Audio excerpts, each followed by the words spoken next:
Hey, what's going on, guys? I just got a package in the mail. Let's talk belts.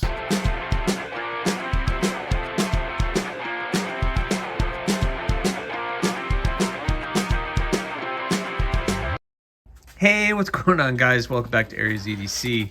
So, like I said, I just got a package of belts in, and that is always an exciting day for a knife maker when you get your new belts. I usually use Combat Abrasives. I like their belts compared to other people's belts, and these work really well, and I really love the quality of what they did. So what did I get? So I didn't get too many, but this represents a lot of money, and for me, I always get made fun of because of all the belts that I have up here on the board. But all the belts have a different use, and we're going to talk a little bit about that today. Plus, it's always a sad day when I'm getting ready to throw belts away.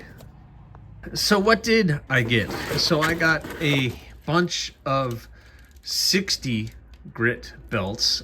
These are that brand, and they do a really good job of these belts. These belts last. These are ceramic belts, and they last quite some time. They are unidirectional, which means the arrows, so when I'm putting them on my grinder, they only go in that one direction, and they're self-cleaning, and they do an amazing job. So this is 60, which I usually use for the starting of bevels, and then I move up to the grits, and then and we're going to talk a little bit about it in this video, and I also use these for some handle materials, etc., once they get a little bit worn out. So that's one thing that when you are a knife maker, you understand all the money that goes into that pile of belts right there and what you use, and each one is used for something a little bit different. And once you use them on the steel to do bevels or shaping or something else, and they start to get a little worn out, then they're great for handle materials, and then you end up into this thing where you just can't throw them away because they still might have some life in them. And that's where we are with some of these right now, but it's always a thing. And then I have my 1x30 belts that I can't get rid of, because if this grinder goes down, then I at least have the 1x30, and I have some belts to go off of for that too. I also got some 120 grit belts. So usually when I'm grinding, and my buddy Corey Holly told me this, go 60 and then just go to 120. I was going to 80, and he was like, you don't need to do the 80s, just do 60, jump over to the 120 grit, and then you can go up from there. And then this is 220. So these are not the ceramic belts, because they don't do ceramic in 220. These are the Maverick abrasive, and they are the zirconium carbide, I think something like that, belts. But these are the belts that I just got. So we need to talk about the belts that are on the board up here. All right, so let's start with over here. We have 36 grit belts. Those are the lowest grit belt that I usually use, and the 36s are only usually used for shaping the blade, to get the blade to shape. And I could use 60 grit for that, but the 36 grit belts work wonders with that. So I keep a couple here just in case we're doing some shaping and to get them roughly shaped, and then I kind of have to smooth all of that out once we get it going, but we'll talk about that. Then I have all my 60s. So these are all 60s and some of my 80s that I still had laying around. Again, these are all in different stages. Some of these are newer, some of these have been used. And the reason that you see some of them, like, let's see, you have all of these belts, and you see they're all being used in different things and different awarenesses. But let's talk about this one, because this one is the obvious. So you have that sucker right there. Now, would I use that on a blade? No, I'm not going to use that on a blade. I'm going to use that on handle materials, because obviously that's what happens. So here's what's happening with these belts.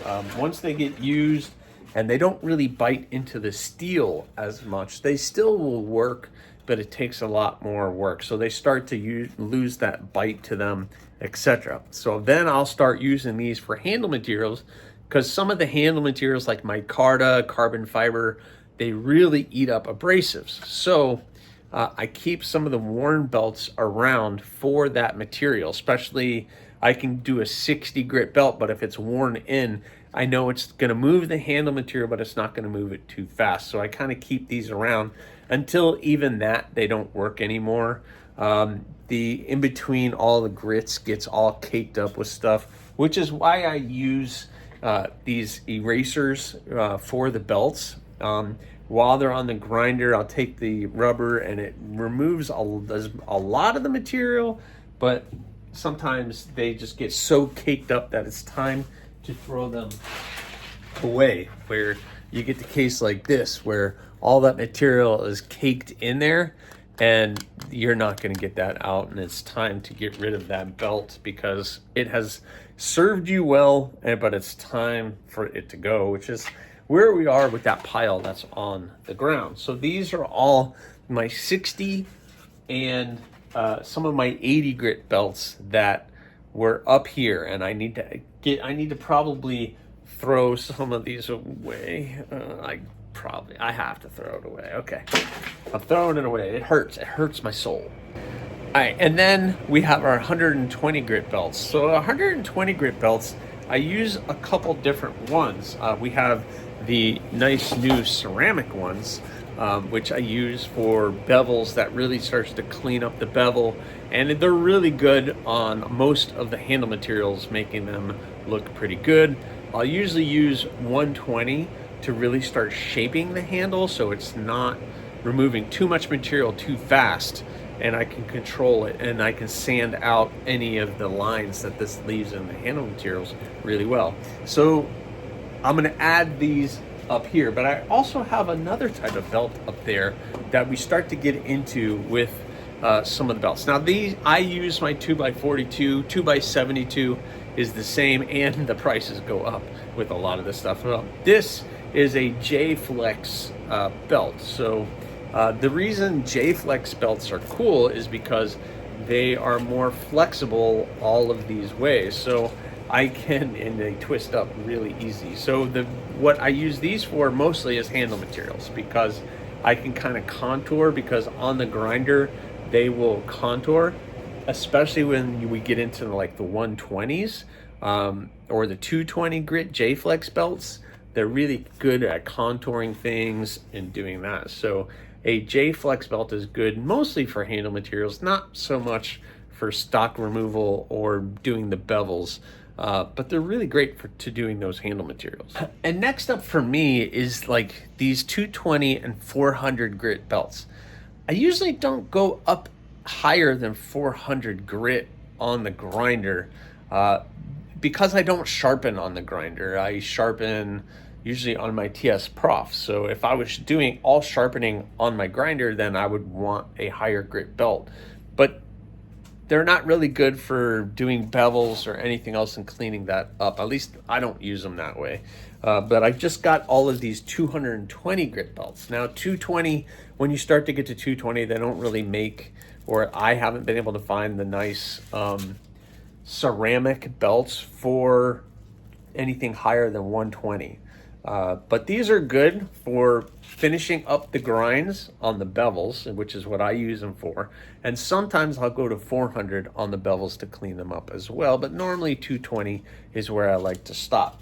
And they also have the J-Flex belts for the 220s as well, which are really good at really shaping those handles, where you can go at a lower speed and you're removing material but not too fast, and being able to make it nice and smooth so you're not hand sanding a lot of that material out. So we'll be adding this one up. We add these to the pile, and then there's only one more I really want to talk to you guys about, and this is an interesting thing. So they do sell these conditioning belts, surface conditioning belts. This is basically a Scotch-Brite pad, and they do them in different thicknesses and different like grits. Basically, this is like a finer one, and it kind of gives a nice smooth finish on the blade. If you're doing a belt finish on a blade, this is what these are really used for, is cleaning that belt finish up and making them look really good. So I only have one of these. They are a little bit more pricey. I need to get a couple more because they are pretty good, and I plan on doing some more belt finishes here in the upcoming future. But that's kind of where we are, guys. Belts is one of those things you're going to have to start learning and starting to play with. What belt's going to work for your application, what's good for doing bevels, stock removal, and then what is good for handle materials, and then what belt is better for handle materials. Some of your micartas, you can go a little bit lower grit and get away with it just to get this shaped and to do that. Something like carbon fiber or your G10s or some of the other stuff like that glow material that I've used in the past, I don't want to go too low on a grit for those because that material moves really fast. So a 220 belt works really well for that because it smooths out and it gets it roughly shaped so that I can hand sand it all out. I don't lean on the belts too much for the fine finishes. I'll do all of that by hand, and that's a whole nother sandpaper issue, which we're not going to get into in this video. Well, guys, I hope some of that information helps. This is very painful, but it's time to say goodbye.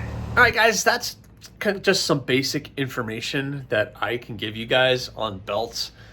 You kind of have to learn what works best for your application. Starting with a stronger grit, I usually lean on my 60s, my 120s, and my 220s the most, and the others are just an added bonus. And then you start to learn what belt is good for what things. If you're gonna sharpen on a grinder, I was always told a worn out 220 grit belt is great to start sharpening, which I have started to do. I start initially putting that sharpening bevel on my blades before I take it to the TS Prof with a worn out 220. So, which I still have plenty, don't worry, even though I threw some away. But I still have a ton of belts here, and it looks like a lot more than it actually is. But you have your collection, and they're all good for different things. So hopefully that helps you guys. So thank you so much for watching. Please remember, subscribe, like, leave a comment, or not. That choice is always yours.